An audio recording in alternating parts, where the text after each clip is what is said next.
ডাকছিস কেন? Traffic signal অমান্য করেছেন কেন? হোন্ডার কাগজপত্র দেখি। এই শহরে গাড়ি চালাতে আমার কোনো কাগজপত্র লাগে না। মামার বাড়ির আবদার, কাগজপত্র বের করেন। তুই তোর কাজ করেছিস, এবার আমি আমার কাজ করবো।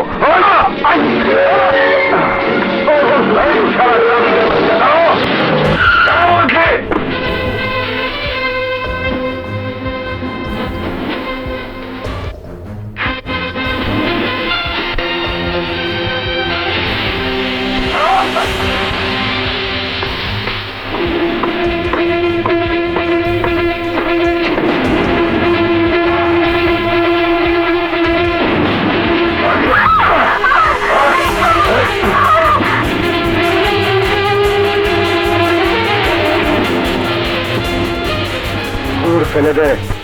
ইন্সপেক্টর, আর এক পায়ে গুলে এই মহিলার গলা ফাঁক করে দেবো। তাই নাকি? দে, গলা ফাঁক করে দে। ওই মহিলা আমার সম্পর্কের কেউ না, মরলে কিচ্ছু আসে যায় না। যা করার তুই কর, আমার যা করার আমি করব। কি হলো, তোর হাত কাঁপছে কেন? খুন করলে করে ফেল, নয়তো আমার গুলিতে দুজনেই মারা যাবি। আমি কিন্তু খুব চালিয়ে দেবো ইন্সপেক্টর। খুবটা ফেলে দে, আমিও কিন্তু গুলি করব। সামনে আগাবি না ইন্সপেক্টর, সামনে আগাবি না, সামনে আগাবি না ইন্সপেক্টর।